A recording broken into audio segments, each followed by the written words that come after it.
sur la présentation, j'ai tout groupé en une présentation par rapport à ce que je vous montrais tout à l'heure, à la fois l'introduction et ce que je dois vous faire après, c'est-à-dire des métacompétences. Avant d'arriver aux métacompétences des DRS, aux indicateurs de compétences développement durable, petit rappel sur la prise en compte des métacompétences des DRS dans la réécriture pédagogique des ODD, petit visuel. Idem, qu'est-ce qu'on a tiré du séminaire formation en anthropocène, présentation succincte de la démarche et usage de cet outil, comment on s'en sert, à quoi ça sert, dans quelle mesure. Lorsqu'on a, je rappelle pour tout le monde, puisque c'était le séminaire de mercredi dernier, le guide des objectifs du développement durable est un guide qui est un guide extrêmement stratégique et politique. Sur le plan pédagogique, il était même pratiquement bloquant. Donc, nous avons décidé de le réécrire. Pour le réécrire, je ne vais pas vous repasser sur la méthodologie, toute la méthodologie sera exposée là, je ne vais qu'aux résultats qui ont nécessité quand même quelques centaines d'heures de la part du groupe, plutôt près de 1000 heures. Je ne vous présente donc qu'un court extrait. Sur ce court extrait, on fait apparaître les métacompétences systémiques, prospectives, changements individuels et collectifs, responsabilités avec des couleurs différentes. On a un certain nombre d'items qui correspondent à ces aspects-là et on avait pris des exemples associés. Ce qui nous avait sauté aux yeux, c'est que par rapport aux exemples, en fonction des différents ODD, nous avions un problème qui était que, selon l'écriture, vous avez compris que quand on met 20 personnes nord-sud du secteur de l'université, du secteur scolaire, du secteur des associations, à réécrire avec une même main, on a des différences et il fallait garder ces différences. Globalement, on va homogénéiser les colonnes 2 et 3 pour mettre des verbes d'action et annoncer les actions encore. La quatrième colonne nous posait problème car selon les ODD, elle n'était pas écrite de la même façon. On va donc la scinder en deux avec une colonne qui sera des exemples et une cinquième colonne qu'on va recréer qui sera la compétence mise en œuvre en face de chaque exemple.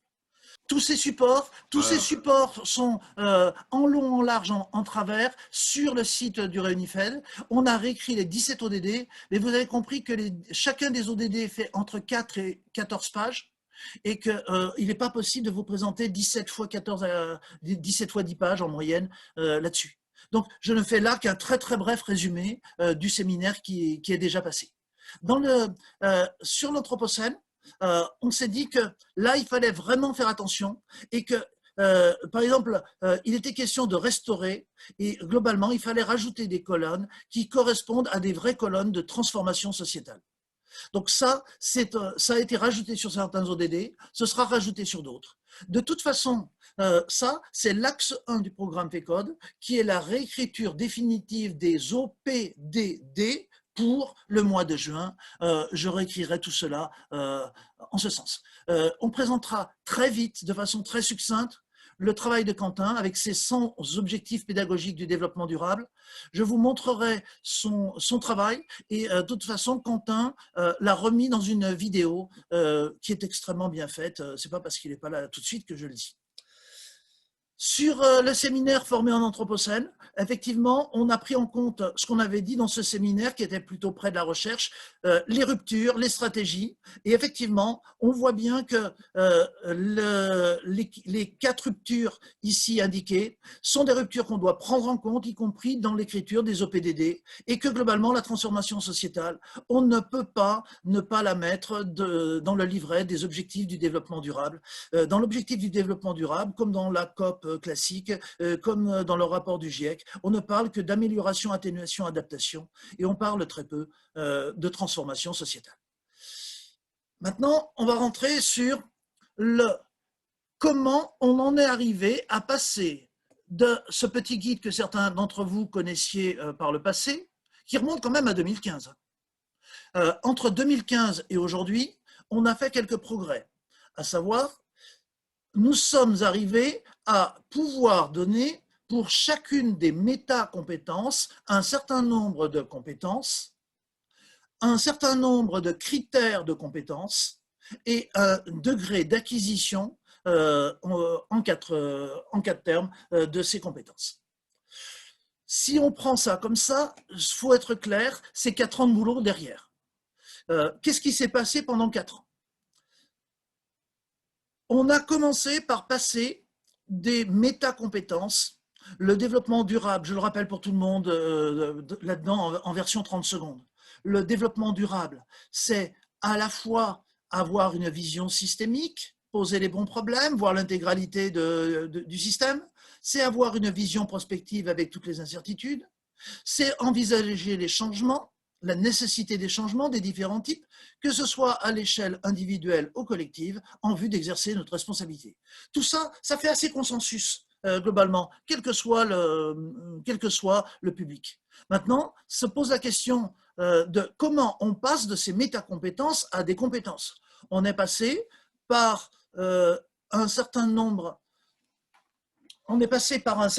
d'expérimentations, en fait 2 ans d'expérimentation pour tester, et on arrivait à dire que voilà un certain nombre de compétences en jaune, compétences systémiques, en vert, compétences prospectives, qui peuvent être considérées comme suffisamment robustes pour être intéressantes en formation et pouvoir être testées et utilisées. On en est arrivé à ça il y a à peu près 2 ans, mais ça ne suffisait pas, cette histoire-là. Il ne suffit pas de dire qu'il y a telle et telle et telle compétence, je vais les grossir. Il faut aussi se poser la question de savoir qu'est-ce que je vais en faire de ces compétences. De ce fait, nous sommes partis sur une décomposition de chacune de ces compétences pour les évaluer, les suivre, parce que sinon ça n'a pas d'intérêt. Ça reste un discours théorique.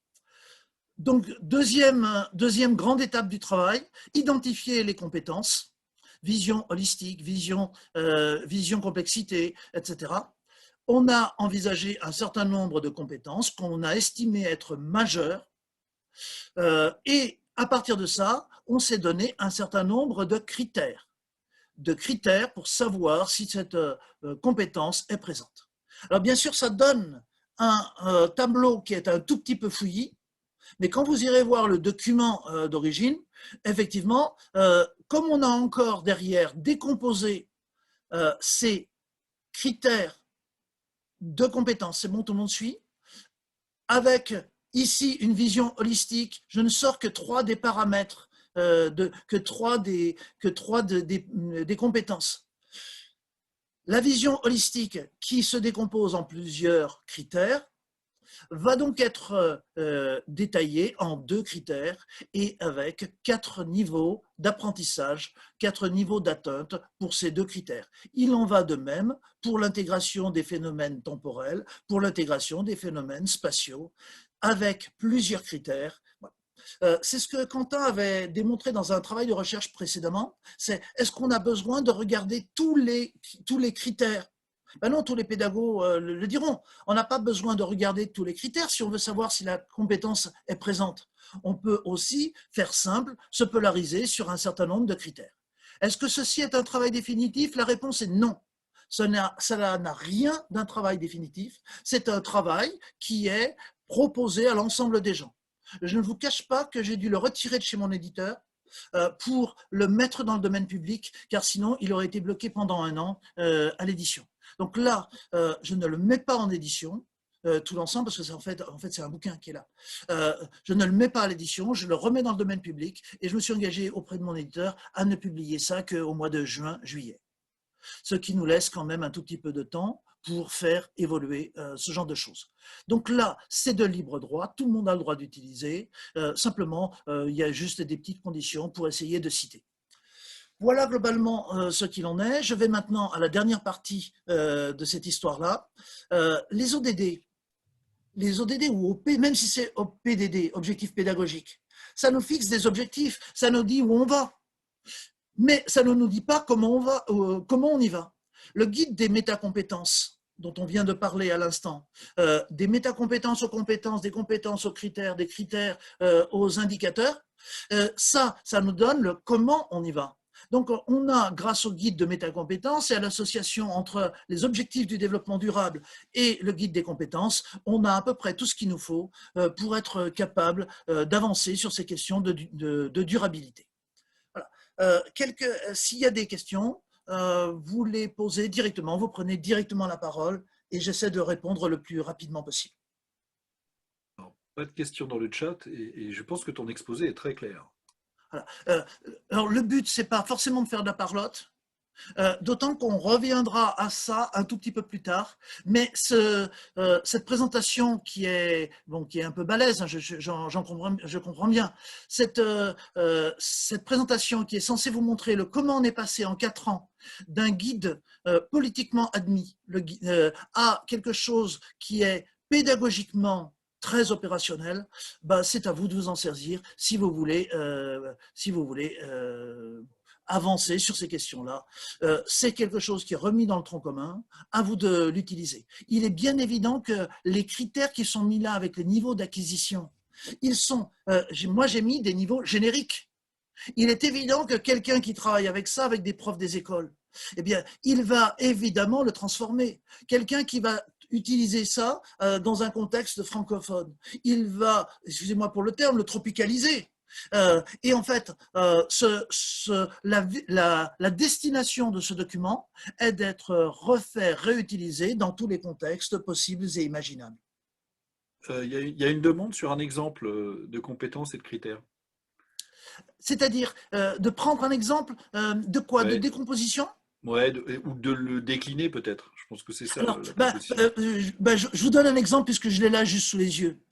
Si vous prenez les échelles spatiales, que vous arrivez peut-être un tout petit peu à lire, si vous prenez les échelles spatiales, si vous travaillez avec des gamins de cycle 1, 2, 3, un gamin de cycle 1, il a à peine la durée du temps, le temps qui s'écoule. En cycle 2, on commence à avoir un temps linéaire, voire le tout début d'un temps circulaire. Et donc, les échelles qui sont mises ici sont des échelles qui sont déjà pour des adultes. Et ça n'a donc d'intérêt que si on intègre, on décompose cela en fonction de l'âge des gamins. Pour quelqu'un qui le décompose dans le cadre d'un public de plus jeune âge. Après, même la question de l'échelle temporelle, on ne perçoit absolument pas le temps de la même façon en Afrique et en France. Et effectivement, il serait même inconcevable de pouvoir le décomposer anthropologiquement parlant, culturellement parlant, de la même façon, aussi bien en fonction de l'âge. Voilà. J'ai répondu à peu près à la question? Est-ce que je peux me permettre, Vas-y, Didier? directement. Simplement, moi je pense qu'il faut. C'est un guide qui fixe un certain nombre de concepts, et ça, moi je trouve que c'est très important, qui les éclaire à chaque fois avec des critères précis. Et c'est vrai que c'est après à chacun à les adapter aux cibles et au public que ça concerne. Donc il y aura forcément, et c'est ça qui est intéressant, c'est qu'il va y avoir un enrichissement, enfin on peut l'espérer, un enrichissement sur, y compris les compétences. C'est-à-dire que on va même progresser en qualité de compétences normalement. Oui, merci Francine pour ton intervention, c'est exactement ça. Déjà, entre le moment où on a écrit le guide compétences dans un contexte particulier avec la CPU, la CGE et tous les partenaires sociaux, à partir du moment où on avait écrit ce guide, il y a des compétences qu'on avait sous-estimées, négligées, des compétences nouvelles qui apparaissent.